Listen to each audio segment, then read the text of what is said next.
The psychological structure of Primarch Vulkan's personality is built upon the foundation of the Promethean creed and the harsh conditions of survival on the death world of Nocturne.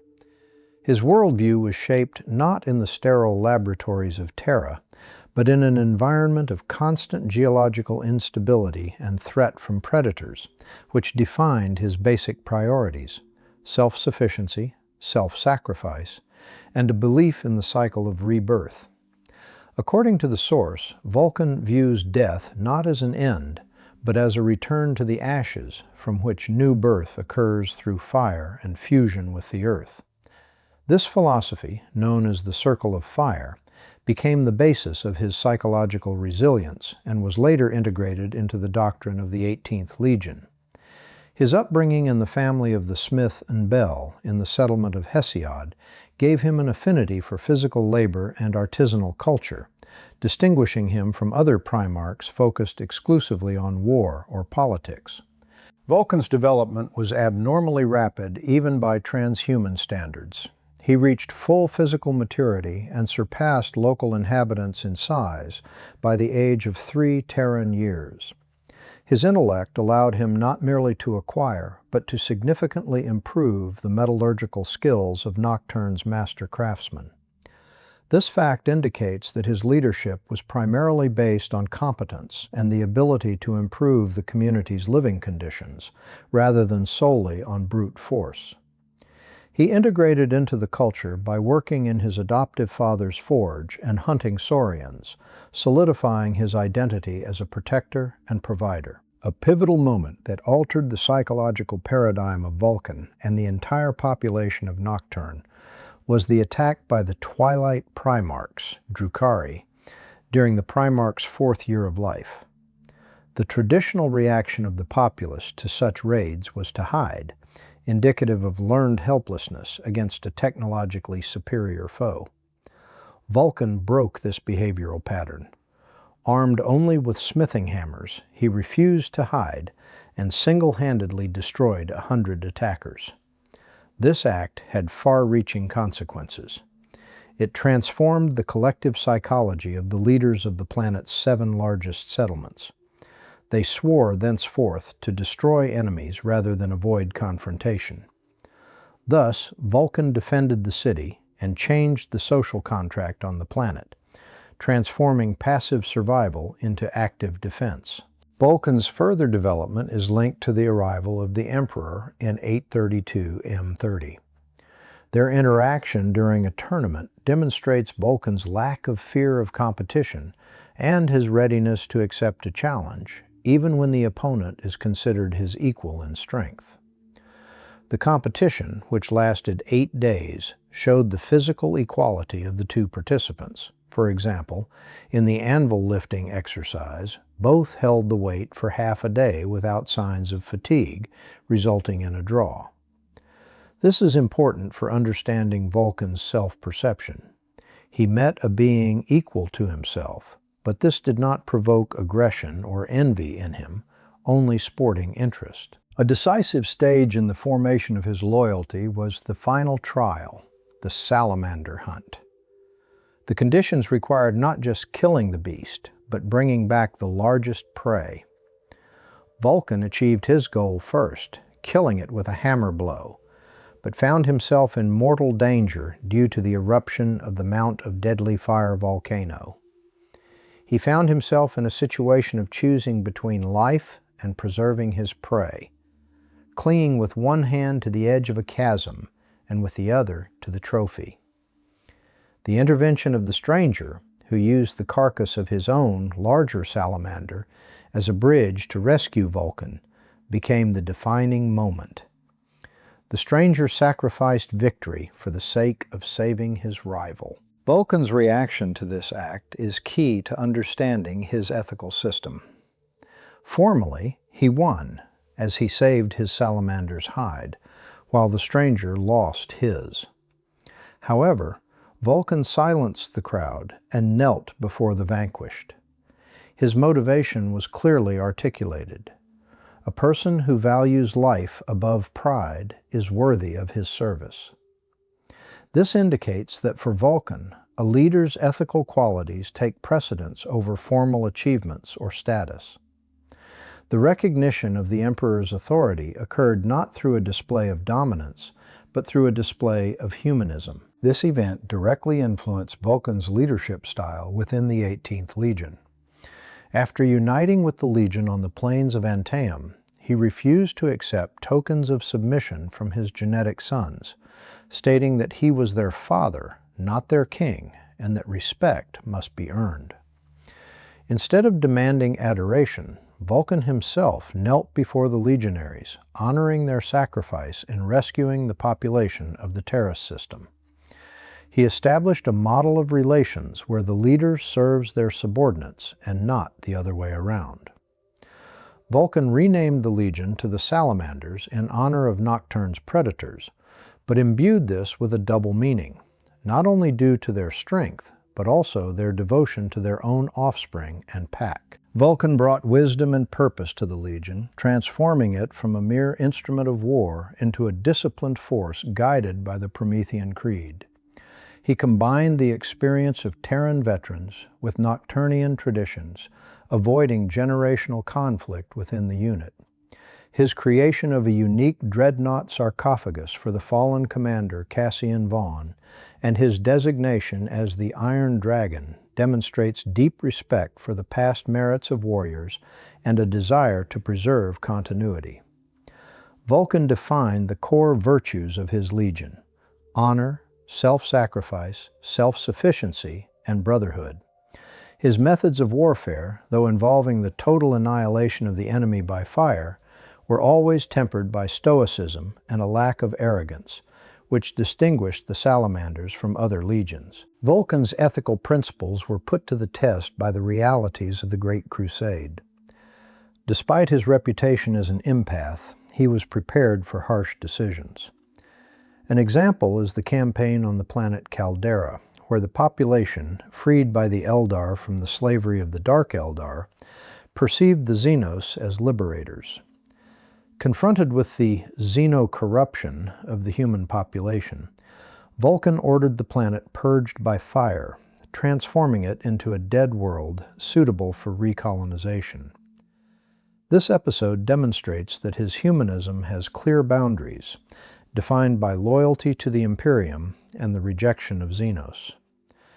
However, even in such a situation, his actions were dictated by pragmatism and ideology, not sadism. The conflict of methods was most vividly manifested during the joint campaign with Konrad Curze on Zaratan. Vulkan could not accept the tactics of the Night Lords, who massacred the population of an entire city for the sake of intimidation. This led to a physical confrontation between the Primarchs. Vulkan's reaction, reporting Curze's actions to Horus and Dorn, indicates his faith in the structure and rules of the Imperium, as well as a naive hope for justice within the military hierarchy. Horus's scoff at this warning signaled to Vulkan the presence of deeper issues within the command, prompting him to consider the security of the artifacts he had created. The decision to destroy some of his creations so they would not fall into Horus's hands indicates a developed intuition and the ability to foresee threats even from close allies. Vulkan's psychological breaking point began with the events known as the Drop Site Massacre at Isstvan V. This became the moment of collapse for his previous worldview, where the Brotherhood of Primarchs was an unshakable foundation. According to the source, the very thought of Horus's betrayal terrified Vulkan, as he realized if even the best of them could fall, it would endanger all others. The landing commenced under withering anti-aircraft fire, which destroyed a significant portion of the equipment before even landing. 15 warships and 11 Salamanders drop pods were lost instantly. Despite this, Vulkan led the attack, moving in the vanguard alongside his elite units, the Fire Drakes and Pyroclasts. His tactical behavior was characterized by determination and a desire to seize strategic high ground, which forced him to detach from the heavily armored Terminators, creating a risk of isolation. The first direct clash with former allies, the Death Guard, became a test for the Legion's emotional stability. The Salamanders faced not just an enemy, but those with whom they had previously fought side by side, for example, during the Ibsen campaign. Vulkan, utilizing his physical invulnerability, absorbed the main brunt of bolter fire, allowing his sons to advance. The situation sharply deteriorated with the traitors' use of chemical weapons. A gas attack, which engulfed the 15th Reconnaissance Company, annihilated over 100 legionaries in mere seconds, corroding their flesh with acid. Vulkan personally intervened to prevent the encirclement of the company's remnants, demonstrating his role not as a detached general, but as a direct protector of his sons. The next stage of psychological pressure was the appearance of the World Eaters. Their uncontrolled fury and disregard for their own lives, caused by surgical implants, shocked even the Salamanders. The culmination of this stage was Vulkan's encounter with his brother Angron. Angron challenged Vulkan, calling him a High Rider, which was an insult on his home world. However, the direct duel was interrupted by a massive rocket barrage from the traitors, which triggered a firestorm that separated the Primarchs and annihilated many firedrakes. Vulkan emerged from the fire unharmed, which once again underscored his resistance to extreme temperatures. But he was forced to acknowledge the necessity of retreat due to exhaustion of forces. The moment of greatest tragedy arrived during the retreat to the landing zone, where support from the second wave of loyalists was expected. Vulkan and his legion, maintaining order and evacuating the wounded, believed in salvation. The contrast between the chaos of the retreat and the static, silent line of iron warriors on the northern slope became a harbinger of catastrophe. The realization of betrayal came to Vulkan only at the moment of eye contact with Perturabo, who met his gaze with cold silence before giving the order to open fire. A tactical nuclear missile strike, unleashed by the Iron Warriors upon their former brothers, destroyed the greater part of the 18th Legion. This event was not merely a military defeat, but a complete destruction of Vulkan's trust in the institution of Primarch brotherhood.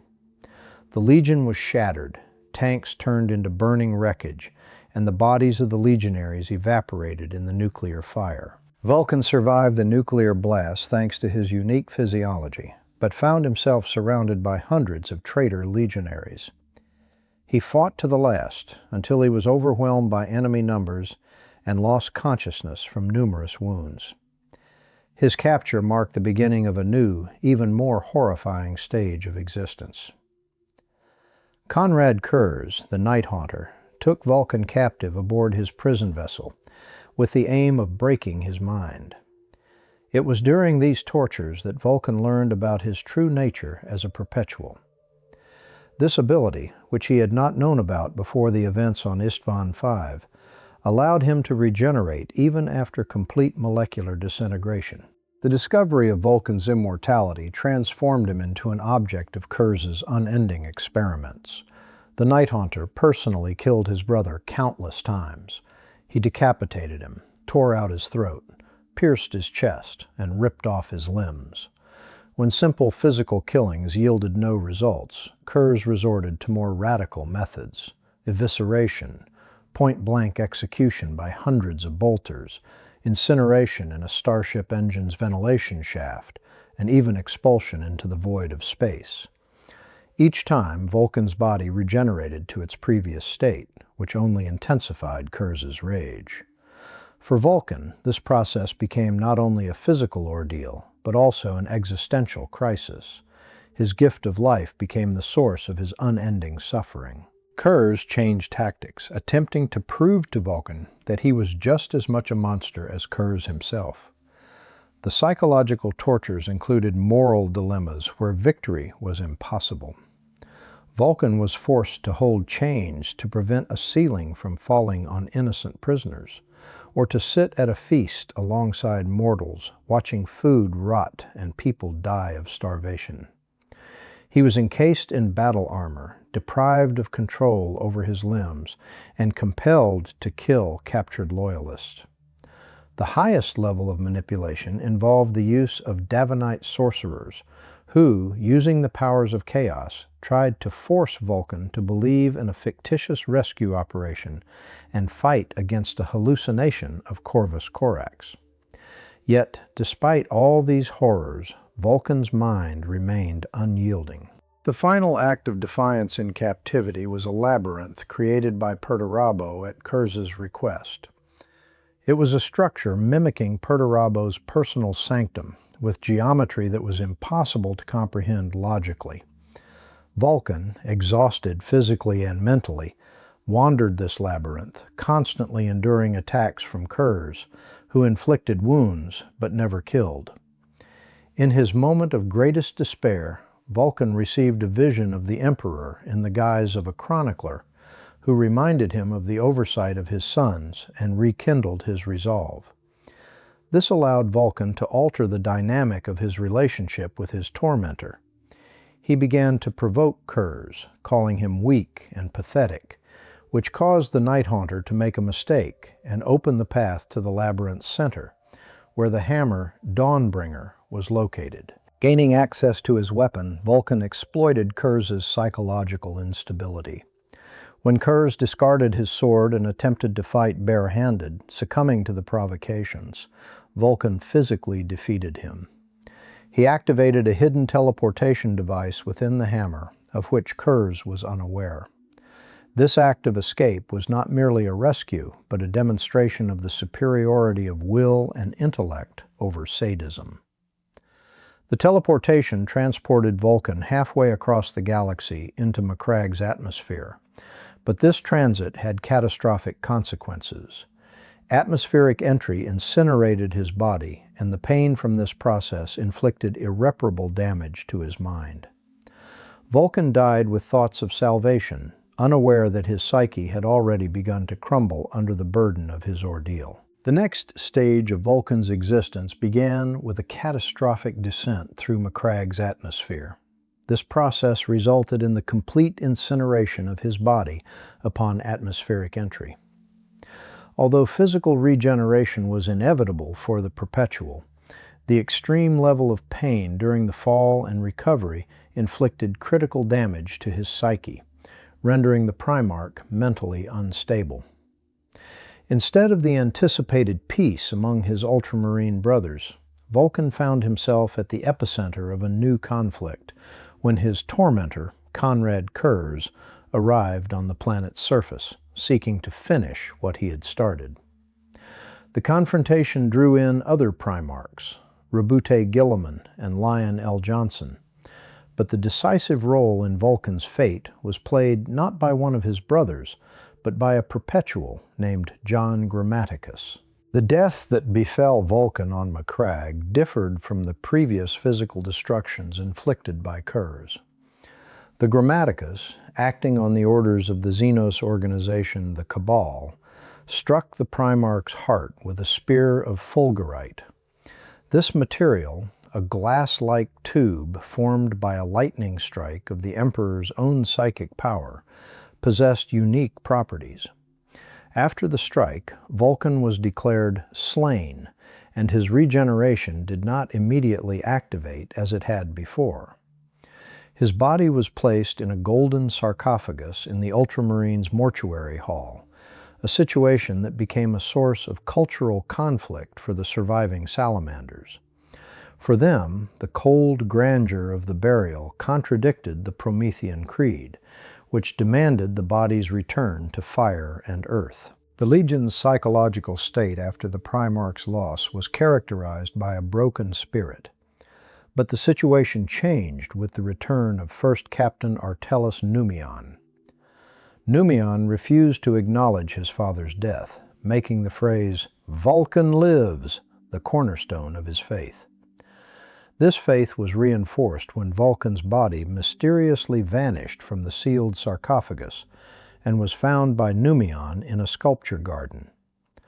Roboute Guilliman rationalized this as a malfunction of the teleportation device within the hammer Dawnbringer, which lay beside the body. But for the Salamanders, it was a sign. This forged a new purpose for the 67 survivors, who named themselves the Pyre, to return the Primarch to Nocturne. The journey of the battle barge Charybdis to Nocturne became an act of collective self-sacrifice, mirroring Vulkan's own ethics. The legionaries pushed through the ruin storm, pursued by forces of the Death Guard and Word-bearers, who sought to seize the Primarch's body and the weapon in his chest. The Charybdis sacrificed itself to allow the landing craft carrying Vulkan's body to reach the planet's surface. After a crash landing and a defense at Dragon's Gate, Vulkan's body was finally handed over for the ritual. The Primarch, still clad in his armor and with the fulgurite spear impossibly embedded in his chest, was lowered into the caldera of Mount Deathfire. The absence of immediate resurrection after immersion in the lava was a heavy blow to the Legion. Vulkan did not rise, and most warriors accepted this as a final farewell, finding solace in the completion of the ritual of return to ash. However, Numion, whose faith bordered on fanaticism, resolved upon one last act. He renounced his rank and weapons, then cast himself into the volcanic chasm. This act was one of pure faith, the exchange of a son's life for a father's life. Only after this sacrifice did 3 legionaries find an exhausted, kneeling figure in the desert. It was Vulkan, alive, still clutching the spear fragment in his chest. Following the events of the Horus Heresy, Vulkan's psychology shifted towards pragmatism for the sake of stability. When Robute Guilliman presented the Codex Astartes, which demanded the division of legions into chapters of 1,000 warriors, Vulkan opposed this plan alongside Rogel Dorn and Leman Russ. His opposition was based on the fact that the Salamanders were already critically depleted after the massacre at Isstvan V, and further division seemed impossible. However, recognizing the risk of another civil war, Vulkan conceded. The Salamanders formally adopted the Codex, but maintained organizational peculiarities, such as having only 7 companies of increased strength. The final phase of Vulkan's presence in the Imperium was marked by a departure from direct command and a transition to the role of a mythical mentor. Approximately a millennium after the heresy, Vulkan concealed 9 sacred artifacts he had created in various corners of the galaxy. This was done as a trial for his sons, to test their worthiness. After this, he vanished, leaving a testament in the Tome of Fire. He would return to lead the Legion in the final war only when the Father of the Forge found all 9 items. Among these artifacts were the Spear of Vulkan, the Mantle of the Emperor, and the Gauntlet of the Forge, which have already been found, while others, such as the Engine of Woes or the Unbreakable Flame, remain lost. It is also known that Vulkan reappeared later during the Orc invasion of the Beast, where he wielded a new weapon, the Thunderhammer Doom Trimmer, forged in place of the lost Dawnbringer. His actions indicate that he continues to serve humanity but refuses permanent leadership, entrusting the defense of the Imperium to his sons and demanding proof of their capability through the quest for his legacy. Vulkan's psychological state underwent catastrophic changes after his teleportation from Curze's labyrinth. The Primarch materialized in the upper atmosphere of Macragge, the homeworld of the Ultramarines. The fall from such a height caused his body to burn upon atmospheric entry. Although the physiology of the Perpetual guaranteed regeneration, the incredible pain of immolation, even before he lost consciousness, inflicted irreparable damage to his mind, rendering him mentally unstable. Vulkan hoped to find solace among his cousins, but instead of healing, a continued nightmare awaited him.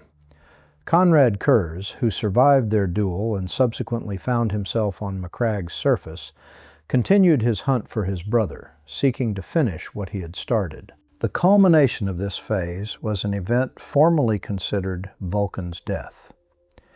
Into the conflict raging on Macragge, involving Primarchs Robute Guilliman and Lion L. Johnson, intervened the Perpetual John Grammaticus. Acting on the orders of the Xenos organization Cabal, Grammaticus struck Vulkan in the heart with a piece of fulgurite, a natural glass tube formed by a bolt of the Emperor's psychic power millennia ago. This weapon was of an esoteric nature, and upon impact, Vulkan fell dead, showing no signs of his usual rapid regeneration. His fate at that moment remained unknown even to those nearby. The Primarch's body was placed in a lavish golden sarcophagus within the Ultramarines' mortuary hall. For the surviving Salamanders present on Macragge, this became a source of profound cognitive dissonance. The cold grandeur of the tomb contradicted the Promethean creed, which demands the return of the body to fire and earth to complete the circle of fire. The Legion was morally broken, convinced of the loss of their genetic father. The situation changed with the return of First Captain Artellus Numion, who had survived and maintained a fanatical belief that Vulkan lives. His faith was confirmed when Vulkan's body vanished from the sealed sarcophagus and was found by Numion in the sculpture garden. Guilliman attributed this to a malfunction in the teleportation device within the nearby Dawnbringer hammer, but for the Salamanders, it was a sign. 67 surviving warriors united into the Pyre Brotherhood and resolved to return the Primarch to Nocturne, despite Guilliman's prohibition. Eventually receiving permission from Sanguinius and Guilliman, they transferred the sarcophagus to the battle barge Charybdis. The journey through the ruin storm became a test of loyalty. The ship was pursued by forces of the Death Guard and word-bearers who sought to seize the Primarch's body and the weapon in his chest. The crew of the Charybdis sacrificed the vessel, allowing Numion and a small group to evacuate the sarcophagus on a landing craft. This act of self-sacrifice mirrored Vulkan's own philosophy, the lives of some for the salvation of the Legion's essence. Following an emergency landing on the Acerbian plains of Nocturne, the surviving Salamanders were rescued by Lord Chaplain Nomus Ritan, who helped repel attacks by the Death Guard. The safety of their homeworld finally allowed for a proper funeral ritual. Vulkan's body, still clad in his armor and with the Dawnbringer hammer clutched in his hands, was carried to the heart of Mount Deathfire. The fulgurite spear continued to protrude from his chest, as it was impossible to remove.